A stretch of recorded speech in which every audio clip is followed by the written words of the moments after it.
स्वागत करते हैं हम आपका अपने यूट्यूब चैनल कवि क्लासेस में। जैसा कि आपको पता है कि कल हमने लास्ट वीडियो में हम लोगों ने 2012 का जो पेपर था, प्रीवियस ईयर पेपर जीके का, हम लोगों ने सॉल्व कर लिया था। अब आज हम लोग जो सॉल्व करेंगे वह रहेगा आपका हिंदी भाषा, खंड ब हिंदी भाषा के बारे में आज हम लोग डिस्कशन करेंगे, कौन कौन से प्रश्न आए थे। तो चलिए पहला प्रश्न हम लोग हल करते हैं। तो यहाँ पे देखिए पहला प्रश्न दिया हुआ कि किस शब्द यानी 51 शब्द, 51वां जो प्रश्न है, क्योंकि 1 से लेकर 50 तक में जीके था और 51 से लेकर 100 तक में हिंदी रहेगा। तो आज का 51 प्रश्न है कि किस शब्द की वर्तनी सही है।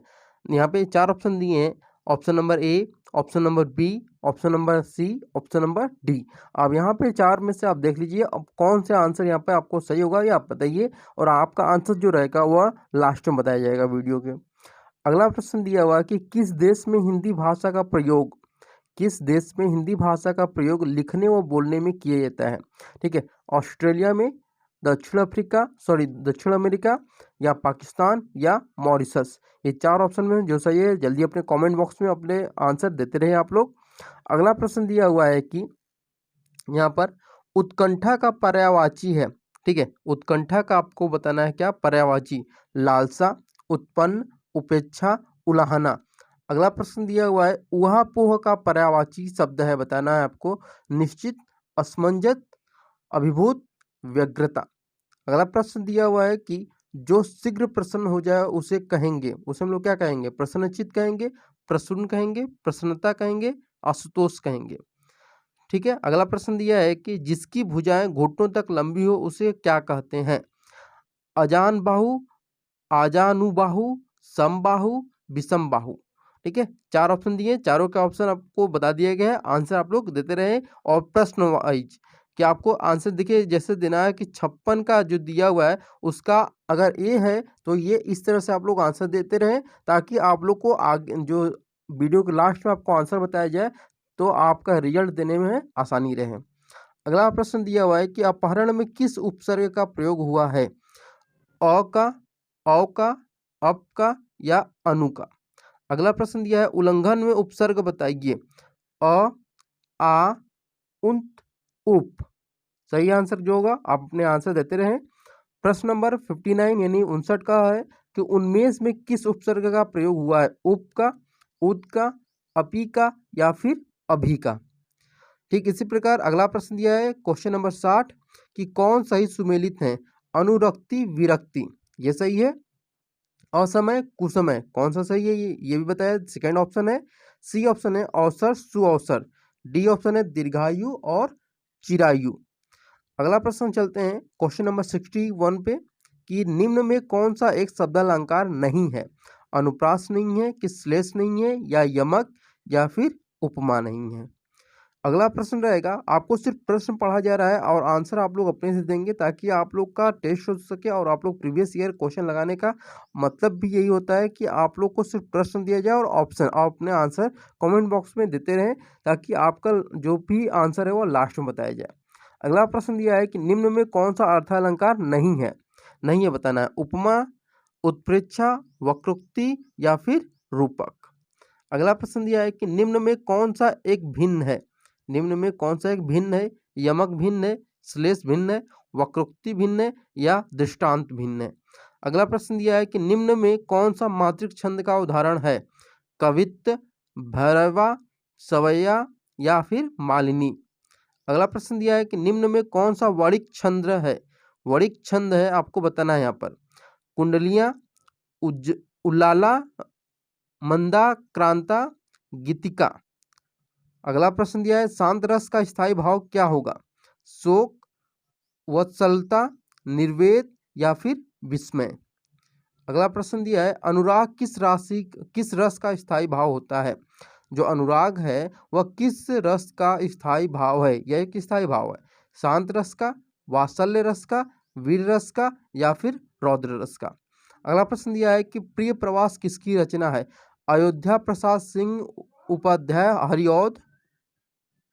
फिर बी ऑप्शन दिया हुआ है कि सच्चिदानंद हीरानंद वात्स्यायन अज्ञे। सी ऑप्शन है Maithili Sharan Gupt. Option number D है माखनलाल चतुर्वेदी। अगला प्रश्न दिया हुआ है कि भ्रमर गीत किस कवि की रचना है। आपको कवि की रचना बताना है, कौन से कवि हैं, तुलसीदास, सूरदास, मीराबाई या नंददास। अगला प्रश्न दिया है कि निम्न में कौन सी सूरदास की रचना है। कवितावली, सुर साहित्य, सुर सागर, प्रेम वर्तिका। अगला प्रश्न दिया है परमाला रासो किसकी रचना है, यानी कि जो परमाला रासो की रचना है वह किसने लिखी है। जयदेव ने लिखी है, जगनिक ने लिखी है, चंद बरदाई ने या नरपति नाल्हो ने लिखी है। अगला प्रश्न दिया है कि रामचरितमानस किस काव्य धारा की प्रतिनिधि रचना है। कृष्ण भक्ति धारा की, राम भक्ति धारा की, प्रेम मार्गी धारा की या फिर ज्ञान मार्गी धारा की। अगला प्रश्न दिया है कि दिगंबर में कौन सा समास है। दिगंबर में कौन सा समास आपको बताना है। तत्पुरुष समास है, बहुब्रीहि समास है, अव्ययभाव समास है या फिर कर्मधारय समास है। अगला प्रश्न दिया है गंगा का पर्यायवाची निम्न में से कौन सा नहीं है। सूरसरिता, मंदाकिनी, कालिंदी, देवापगा। अगला प्रश्न दिया है निम्न में से कौन सा कमल का पर्यायवाची नहीं है। यहाँ पे कमल का पर्यायवाची नहीं है, ये आपको बताना है। जलद, पंकज, शतदल या फिर राजीव। अगला प्रश्न दिया है छंद प्रभाकर किसकी रचना है। जगन्नाथ प्रसाद भानु की, कुलपति मिश्र की, भिखारी दास की या मतीराम की। अगला प्रश्न दिया है कि निम्न में कौन सा चंद्रमा का पर्यायवाची नहीं है। हिमांशु, राकापति, मृगांक या तुरंग। अगला प्रश्न दिया है निम्न में किस शब्द की वर्तनी शुद्ध है।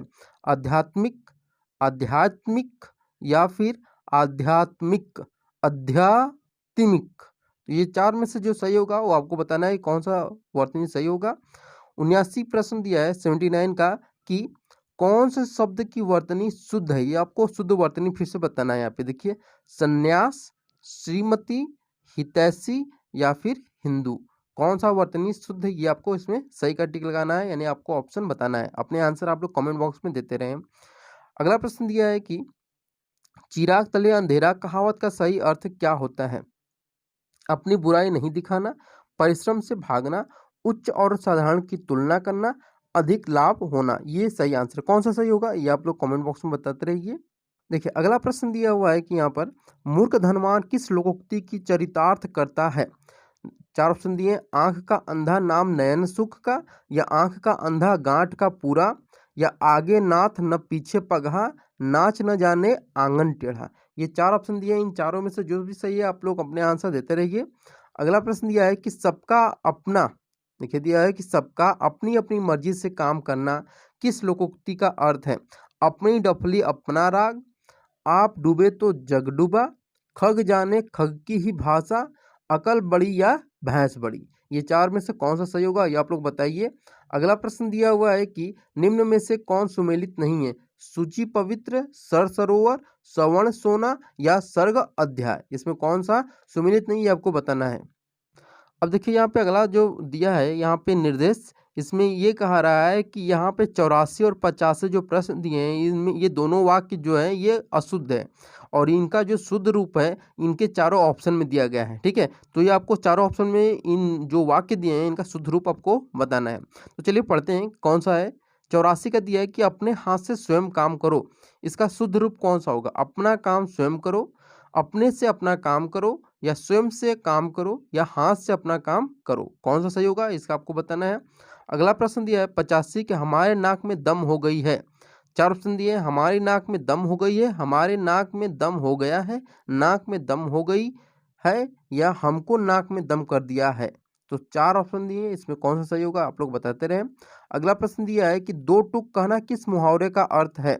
स्पष्ट करना, झगड़ा करना, टुकड़ा करना या कविता लिखना। ये चार ऑप्शन में से जो सही होगा वो बताते रहे आप लोग। अगला प्रश्न दिया है कि निम्नलिखित में कौन सा शब्द शुद्ध है। परिमाण, परिवार, परिमाण या परिमाण। जो सही होगा वो आप लोग आंसर में बताते रहें। 88 का प्रश्न दिया है कि जिसकी चिंता न की जा सके उसके लिए एक शब्द बताइए। अचिंत्य, चिंतनशील, चिंतामणि या चैतन्य। चार ऑप्शन दिए हैं, चारों में से 88 कौन सा सही होगा ये आप लोग बताइए। अगला प्रश्न दिया है कि प्राकृतिक शब्द का विपरीतार्थ शब्द क्या है। नैसर्गिक, कृत्रिम, बनावटी, स्वर्गिक। सही आंसर जो होगा वो आप लोग बताइए जल्दी से। अगला प्रश्न दिया है कि निम्नलिखित में कौन सा शब्द पुल्लिंग है। मणि पुल्लिंग है या चांदी पुल्लिंग है, झील पुल्लिंग है या मोती पुल्लिंग है।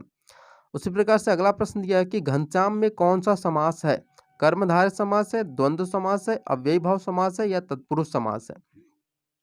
क्वेश्चन नंबर 92 दिया है कि भवन, ठीक है, दिया है कि भवन का संधि विच्छेद क्या होगा? भो प्लस अन, भू प्लस अन, भव प्लस न या भव प्लस वन। इसमें जो सही होगा वो आप लोग बताइए। अगला प्रश्न दिया हुआ है कि निम्न में कौन सी पुत्री का पर्यायवाची नहीं है? पुत्री का आपको पर्यायवाची नहीं है ये बताना है। नंदिनी, दुहिता, तनुजा, दारा। जो भी सही नहीं होगा पर्यायवाची पुत्री का वो लोग अपने आंसर देते रहिएगा। अगला प्रश्न दिया है कि जब कोई बोली या भाषा व्याकरणिक ढांचे में ढलकर व्यवस्थित, ठीक है, क्या होगा, व्यवस्थित रूप ग्रहण कर लेती है तो उसे हम लोग क्या कहते हैं? तो चार ऑप्शन दिया है कि क्षेत्रीय भाषा कहते हैं, परिनिष्ठता कहते हैं, भाषा कहते हैं या राजभाषा या राष्ट्रभाषा कहते हैं। अगला प्रश्न दिया हुआ है कि इनमें कौन पूर्वी हिंदी की बोली नहीं है? अवधी बोली, कन्नौजी बोली, बघेली बोली या फिर छत्तीसगढ़ी बोली। ठीक है। अगला प्रश्न दिया हुआ है कि मोहन उठकर बाहर आओ, मोहन उठकर बाहर आओ, फूल ले आओ। इस वाक्य में बाहर प्रकार का शब्द है संज्ञा, विशेषण, अव्यय या फिर क्रिया विशेषण। अगला प्रश्न दिया हुआ है 97 कि धरित्री का तद्भव रूप क्या होगा? ये आपको बताना है। धरती होगा, भूमि होगा या फिर धरा होगा या फिर धर होगा। जो भी सही होगा आप लोग अपने आंसर कमेंट बॉक्स में देते रहें। अगला प्रश्न दिया हुआ है कि निम्नलिखित में कौन सा शब्द संज्ञा का उदाहरण नहीं है? शिक्षक, सोना, अच्छा या फिर किताब। तो सही जो आंसर आप लोग देते रहें। अगला प्रश्न दिया है 99 कि तुलनात्मक विशेषण की दृष्टि से कौन उत्तमावस्था में नहीं है? सुंदरतम, उच्चतम, कोमलतम, शीतलतम। तो चार ऑप्शन दिए, इन चारों में सही आंसर जो भी होगा आप लोग अपने आंसर देते रहें। अगला प्रश्न दिया हुआ है कि 100 यानी ये हिंदी का आज का ये चूंकि 50 प्रश्न ही होते हैं हिंदी में, इसलिए आज का आखिरी क्वेश्चन है। तो ऊ का उच्चारण स्थान क्या है ये आपको बताना है। कंठ है, तालु है, ओष्ठ है या फिर दंत है। जो भी होगा आप लोग अपने आंसर देते रहिए। अब देखिए यहाँ पे 50 प्रश्न हो गए हम लोग के हिंदी के। तो अब क्या करना है कि हम आपको आंसर बताएंगे इन सभी 50 प्रश्न के कि कौन सा सही होगा। 51 से हम लोग शुरू करते हैं। देखिए यहाँ पे 51 से 55 तक के पहले आंसर बता दे रहे हैं कि 51 का बी सही आंसर है, 52 का डी सही है, 53 का ए सही है, 54 का बी सही है, 55 का डी सही है। अब अगला प्रश्न देखते हैं। अब अगले 5 प्रश्नों का आंसर बताते हैं कि 56 का बी सही है, 57 का सी सही है, 58 का सी सही है, 59 का बी सही है, 60 का ए सही है। अब अगले 5 का बताते हैं। देखिए दिया हुआ है कि यहाँ पर 61 का डी सही है, 62 का सी सही है, 63 का डी सही है, 64 का बी सही है, 65 का सी सही है। अगला प्रश्न देखते हैं 66 से। 66 का जो सही आंसर होगा वह है सी, 67 का बी, 68 का ए, 69 का बी, 70 का सी। अब चलते हैं 71 पर। 71 का जो सही आंसर होगा वह बी होगा, 72 का बी होगा, 73 का भी बी, 74 का सी आंसर सही है, 75 का ए ऑप्शन नंबर सही है। अगले प्रश्न में चलते हैं 76 का कौन सा सही होगा। तो देखिए 76 का जो सही आंसर है वह 76 का डी सही है, 77 का डी सही है, 78 का ए सही है, 79 का सी सही है, 80 का ए सही है। अब चलते हैं 81 का जो सही आंसर है वह है बी, 82 का ए सही है, 83 का सी सही है, 84 का ए सही है, 85 का भी ए सही है। 86 का जो आंसर है वह है ए, 87 का सी सही है, 88 का ए सही है, 89 का बी सही है, 90 का डी सही है।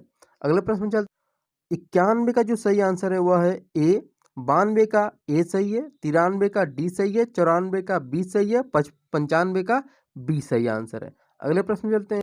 देखिए 95 के बाद 96 का आंसर सी सही है, 97 का ए सही है, 98 का सी, 99 का डी सही है, 100 का ए सही आंसर है। तो यहाँ पे देखिए मित्रों, जैसा कि 2012 का हम लोगों ने प्रीवियस ईयर पेपर हल कर लिया है। फर्स्ट पेपर हम लोग का जो प्रथम प्रश्न पत्र है फर्स्ट पेपर, उसके बाद हम लोग हल करेंगे 2013 का। 2013 का जैसे 2012 में हम लोग अलग अलग किए थे, लेकिन 2013 का जो प्रश्न पत्र हम लोग हल करेंगे 2013 में, उसमें हम लोग प्रथम प्रश्न पत्र यानी जो फर्स्ट पेपर होगा उसका दोनों सेक्शन यानी कि हिंदी और जीके दोनों सेक्शन हम लोग हल करेंगे एक साथ ही। चूंकि वो वीडियो थोड़ा लंबा होगा लेकिन फिर भी आप लोगों के सहूलियत के लिए कि एक ही वीडियो में सारे कंटेंट आ जाए इसलिए उसको करना पड़ेगा।